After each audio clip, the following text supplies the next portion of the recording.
이런 말이 있습니다. 어떤 말인가 하면 돈을 잃으면 적게 잃은 것이요, 명예를 잃으면 많이 잃은 것이요, 건강을 잃으면 전부를 잃은 것이다 라는 말이요. 사랑하는 성도 여러분, 대부분의 사람들에게 평소에는 별로 크게 와닿지 않는 이 말, 돈을 잃으면 적게 잃는 것이요, 명예를 잃으면 많이 잃는 것이요, 건강을 잃으면 전부를 잃는 것이다라고 하는 이 말이요, 평소에는 별로 그렇게 와닿지 않습니다. 그런데 이 말이요, 마음속에 뼈저리게 크게 와 닿을 때가 있습니다. 언제일까요?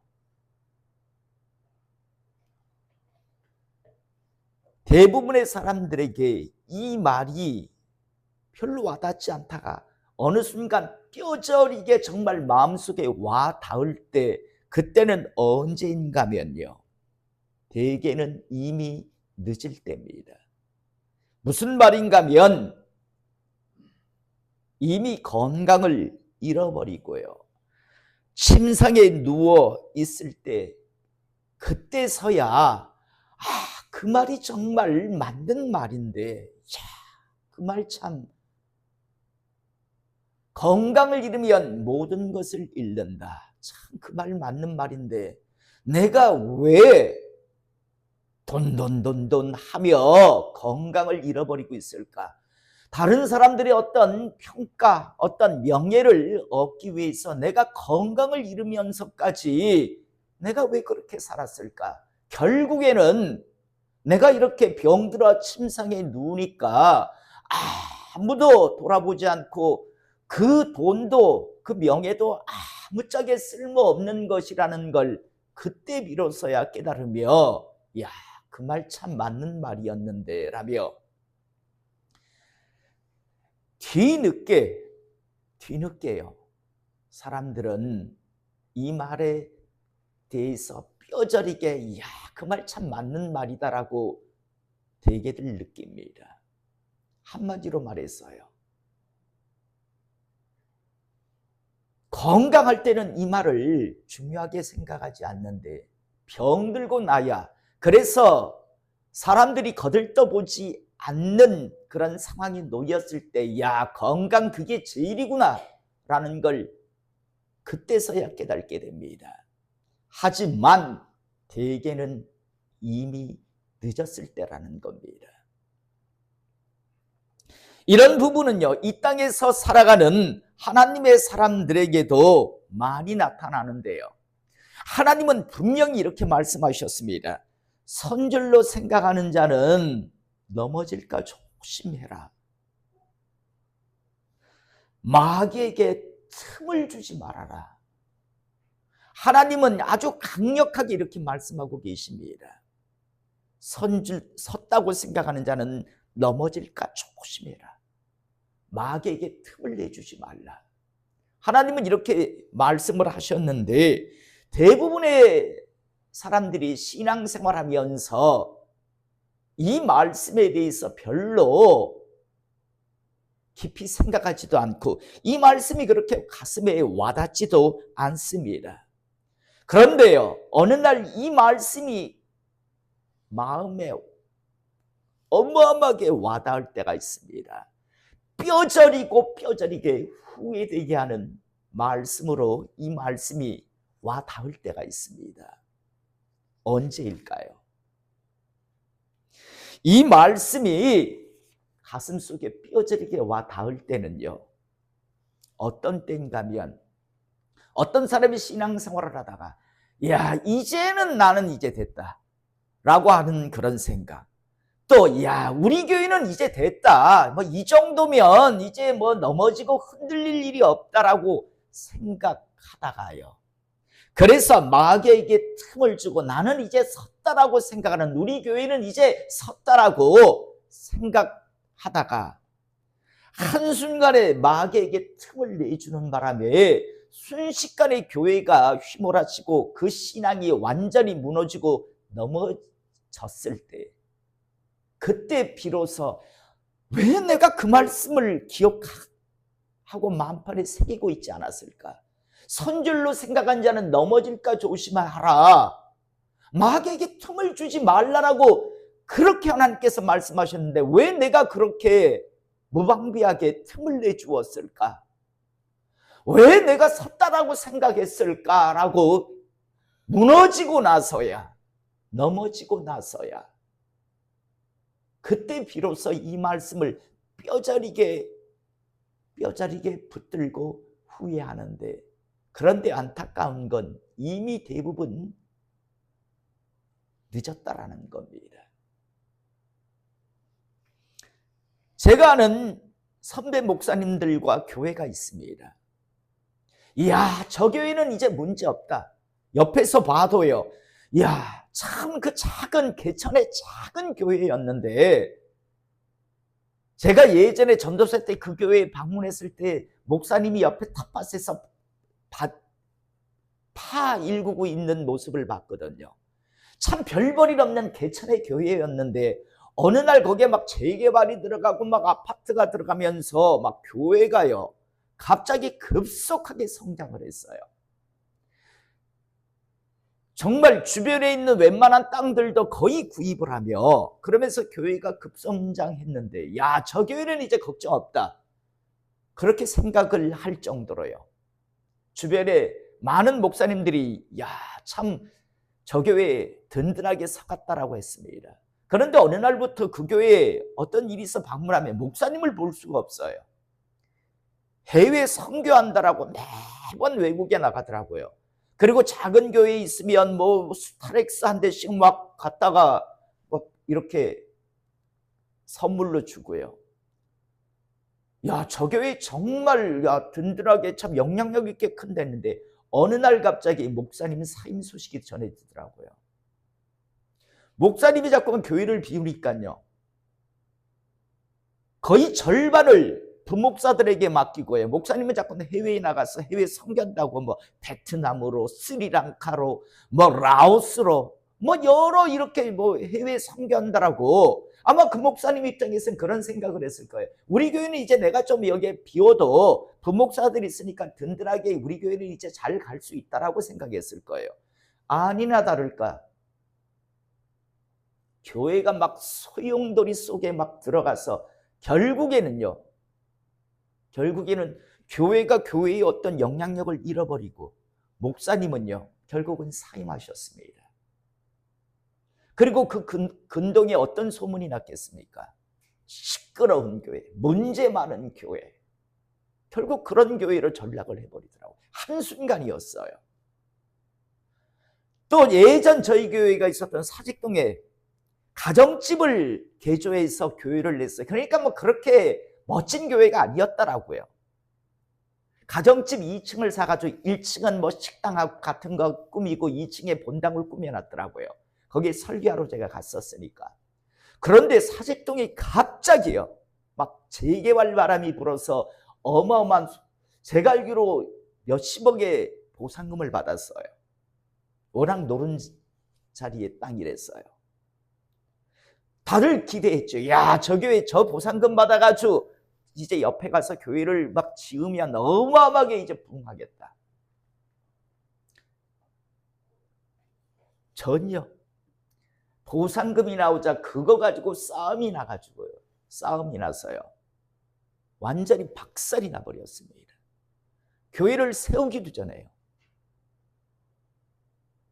완전히 박살이 나버렸습니다.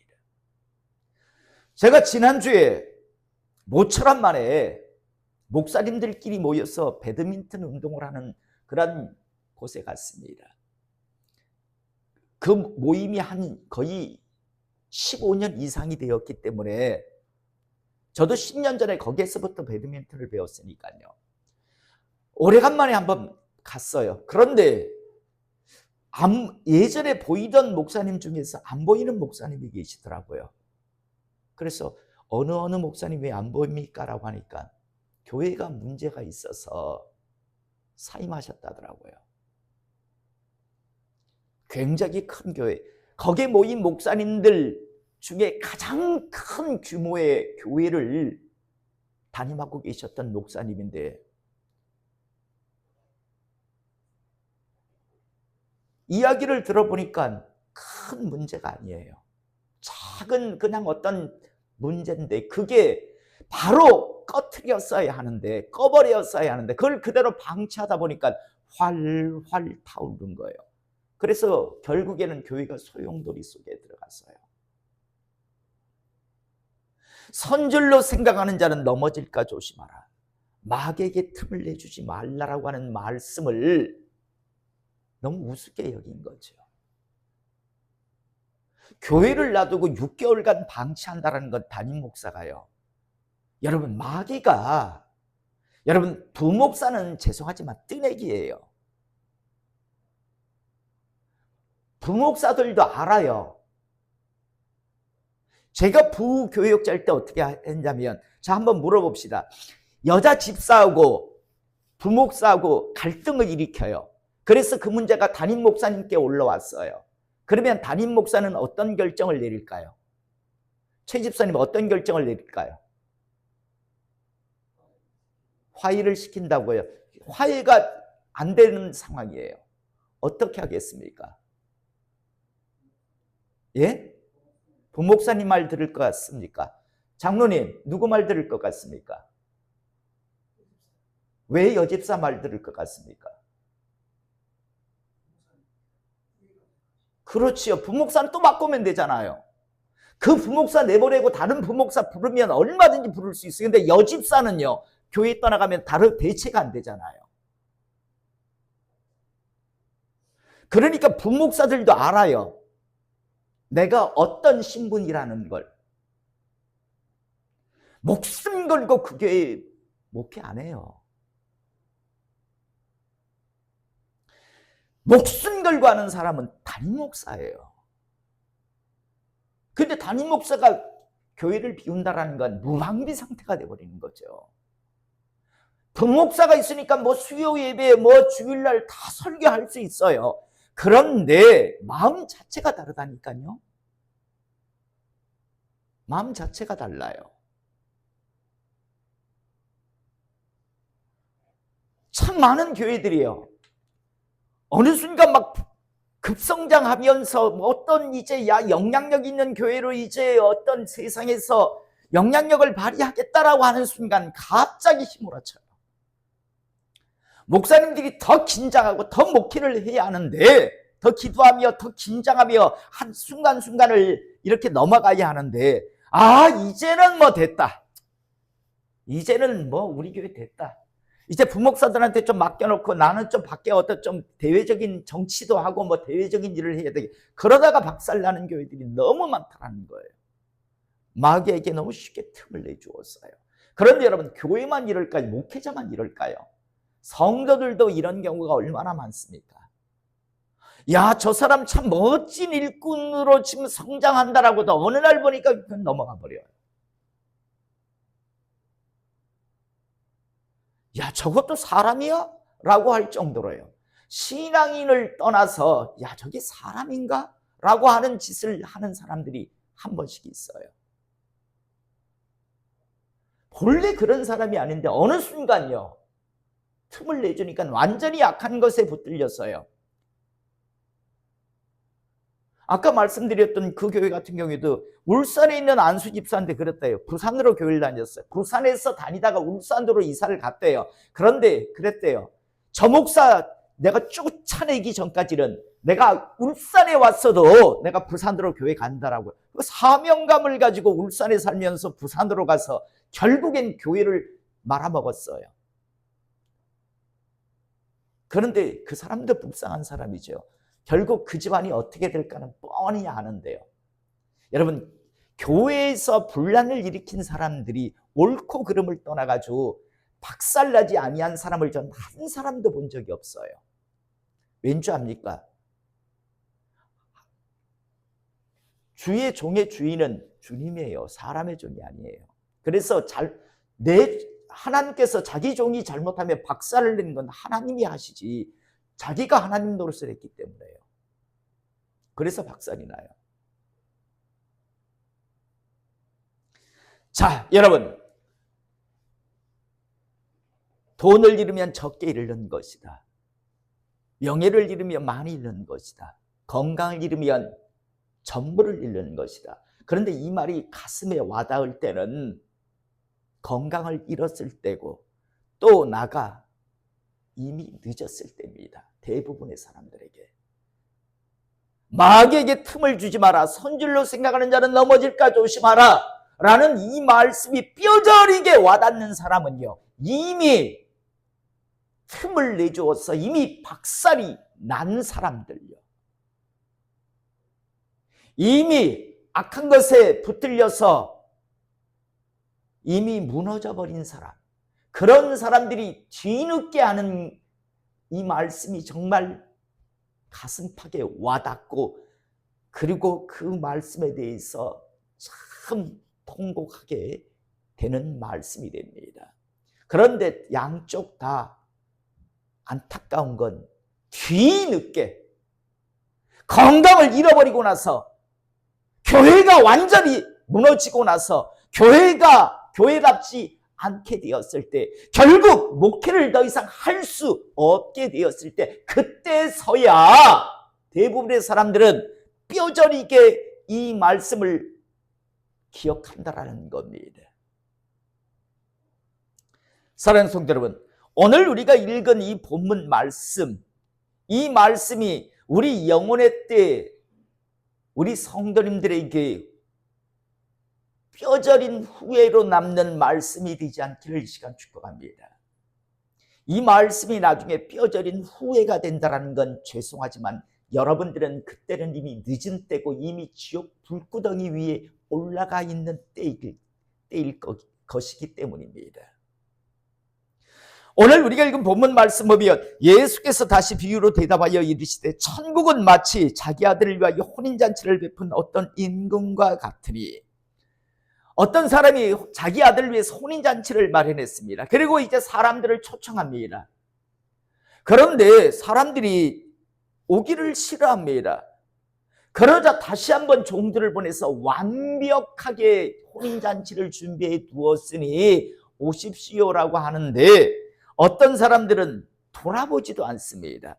또 어떤 사람들은 자기 밭으로 가고, 어떤 사람들은 사업하러 가버립니다. 거들떠 보지도 않는 사람들이 있고, 밭으로 가는 사람, 사업하러 가는 사람, 또 심지어 어떤 사람들은요, 종들을 아주 모욕하고 잡아 죽입니다.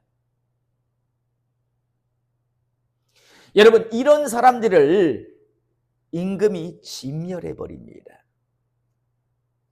그리고 나서 종들을 어디로 보내는가 하면, 야, 내 거리로 나가서 그냥 보이는 대로 데려오라. 악한 자든 선한 자든 그거 가리지 말고 무조건 데려오라고 이야기합니다. 그래서 이제 종들이 나가서 그냥 다 잔치에 참여하시라고 데리고 들어갑니다. 자, 잔치가 시작되려고 합니다. 임금이 와서 보니까 예복을 입지 아니한 사람이 한 사람 있는 걸 보게 됩니다. 그래서 뭐라고 합니까? 왜 예복을 너니 입지 아니하였느냐라고 물어봅니다. 이때 아무 말을 못합니다. 우리 성도님들은 그 이유를 알고 계시죠? 이스라엘의 결혼잔치는요, 예복을 자기가 집에서 입고 오는 게 아니라 결혼식장 입구에서 그 집 주인이 다 종을 통해서 나눠주고 있었습니다. 그러니까 나눠주니까 그거 받아서 입기만 하면 돼요. 그런데 이 사람은요, 제가 자주 하는 표현이죠. 이 말씀할 때마다 꼴값을 떨은 겁니다. 이건 내 스타일 아닌데, 나는 그건 내 거다. 혼인잔치를 망치려고 달려드는 겁니다. 그 혼인잔치의 가장 기본적인 예의는 주인집에서 나눠주는 예복을 입어줘야 하는데, 그게 예의인데 자격이 있어서가 아니라 은혜로 불러주었고 예복을 나눠주면 입기만 하면 되는데, 택도 없는 것이요, 꼴값을 떤다고 나는 예복 안 입을란다라고 혼인잔치를 완전히 망치는 짓을 하고 있었던 겁니다. 그래서 혼인잔치를 배설한 사람이 뭐랍니까? 저자를 손발을 묶어 바깥 어두운 데 내 던지라. 저자는 거기서 슬피 울며 이를 갈게 될 것이다 라고 말합니다. 자, 여러분, 첫 번째로 부름받은 거들떠보지도 않았던 사람, 밭에 간다고, 사업하러 간다고, 심지어 그 종들을 잡아 죽인 자들이 누군가면 유태인들입니다. 주님이 말씀하실 때의 말씀 그대로 하면 유태인들입니다. 그래서 유태인들이 버려진 겁니다. 지구상에서 가장 저주받은 민족이 유태인들입니다. 메시아 그리스도가 예루살렘 그들이 사는 그곳에 갔는데 그들은 가짜라고 잡아 죽였잖아요. 가스실에 600만 명이 잡아 죽임을 당한 이유가 그게 우연이 아닙니다. 저주받은 민족이기 때문입니다. 지금도 저렇게 예수를 부인하며 온갖 악행을 저지르고 있는 저들요, 축복받은 민족이 아닙니다. 그래서 하나님께서는 주인이 임금이 군사를 보내서 다 짓밟아 버렸습니다. 다 진멸해 버린다라고 합니다. 그래서 이스라엘이 나라를 빼앗기고 돌아다니는 것 아닙니까? 이제 겨우 자리를 잡았지만 얼마나 악행을 저지르고 있습니까? 자, 그런데 그건 유태인들의 문제고, 그 뒤에 이제 여러분과 저 같은 이방인들 길거리에 나와서 이제 악한 자든 선한 자든 가리지 않고 우리는 지금 부름받은 사람들입니다. 그래서 이방인들이 민족을 가리지 않고 지금 주님의 구원의 혼인잔치에 참여할 수 있는 기회를 얻은 겁니다. 그런데 이 은혜 받았음에도 불구하고 이게 은혜인 줄 모르고 꼴값을 떨며요, 교회 신앙생활하며 지 스타일대로 하려고 하는 사람들이 있습니다. 주님 주시는 예복을 입지 않고요, 주인이 주시는 예복을 입어야 하는데 그건 내 스타일 아닌데, 내 생각엔 그게 아닌 것 같은데, 이러면서 지 스타일대로 지 생각대로 신앙생활을 하려고 하는 자들이 있습니다. 그리고 혼인잔치에 참여하려고 하는 사람들이 있습니다. 그런데 주님께서 뭐라 합니까? 이 비유는 뭡니까? 반드시 예복 입지 않은 자들은 끌어낼 것이다. 그리고 그 자는 반드시 슬피 울며 이를 갈기라. 여러분, 왜 이를 갈 거라고 생각하십니까? 여러분, 아쉬움이 없는 사람은 이를 갈 이유가 없지요. 내가 왜 꼴값을 떨었을까? 내가 왜 택도 없이 그 꼴값을 떨었을까라고 하며 안타까워서 후회가 돼서 하는 게 이를 가는 겁니다. 저는 여기 있는 저도 여러분들도 어느 누구도 영혼의 때 이를 갈며 후회하는 사람이 없기를 이 시간 축복합니다. 만약 여러분들이 이를 갈며 후회하고 있다면 그때는 죄송하지만 늦었습니다. 건강을 잃으면 모든 것을 잃는단 말이 평소에는 와닿지 않다가 그 말이 와닿을 때는 이미 건강을 잃어버렸을 때고요, 마귀에게 틈을 주지 말라고 하는 그 말이 와닿을 때는 이미 마귀에게 틈을 줘서 모든 걸 잃어버렸을 때입니다. 마찬가지로 이를 갈며 후회할 때는 그때는 이미 지옥 불구덩이 위에 가 있을 때란 말입니다. 저는 이 말이 절대 후회가 되지 않는 말씀이 되기를 이 시간 축복합니다. 마태복음 25장에 보면 이런 말씀도 나옵니다. 슬기로운 다섯 처녀와 미련한 다섯 처녀요. 나중에 미련한 다섯 처녀에게 주님께서 뭐라고 말씀하시는가 하면, 그들이 사러 간 사이에 신랑이 오므로 준비하였던 자들은 함께 혼인잔치에 들어가고 문은 닫힌지라. 10명의 처녀가 있었습니다. 신랑이 올 것을 다 알았어요. 그런데 5명의 슬기로운 처녀는요, 예비 기름 등불을 준비하고 있었습니다. 그래서 신랑이 언제든지 오면 기름을 사용해서 불을 켤 수 있었습니다. 그런데 이 미련한 5 처녀는 신랑이 당장 안 온다고 기름을 준비하지 않고 있었습니다. 10 처녀가 다 자고 있었습니다. 그런데 신랑 온다는 소리가 나자 이 기름 등불을 준비한, 예비 기름을 준비한 슬기로운 5 처녀는 바로 불을 붙여가지고 신랑을 맞이합니다. 그런데 미련한 5 처녀는 예비 기름 등불을 준비하고 있지 않았어. 기름을 준비하고 있지 않아. 등만 가지고 있었다는 겁니다. 다시 말할까요? 교회만 다니고 있었어요. 껍데기만 가지고 있었단 말이에요. 정작 기름이 없었다고요. 그런데 문제는 그 후에 남은 처녀들이 와서 이르되 주여 주여 우리에게 열어주소서. 여러분, 갑자기 신랑이 오니까 잔치가 벌어졌습니다. 예비 기름 등불을 준비해서는 등불을 켜고 신랑과 함께 잔치에 들어가 버립니다. 그런데 기름이 없는 자들은요, 기름이 없는 이 처녀들은 뒤늦게 와서 막 혼인잔치 집 대문을 두드립니다. 주여 주여 우리에게 열어주소서. 뒤늦게 열어달라고 소리를 칩니다. 그때 대답하여 이르되 진실로 너에게 이르노니 내가 너희를 알지 못하노라 라고 안에서 말씀이 나옵니다. 여러분, 교회 다니다가 뒤늦게 지옥 가가지고 나도 교회 다녔지 않습니까? 나도 교회 다니지 않았습니까? 나도 천국에 좀 들어가게 해달라고 소리칠 때 넌 누군데? 라는 소리를 이 처녀같이 듣는다면 그때는 이미 늦었다라는 겁니다.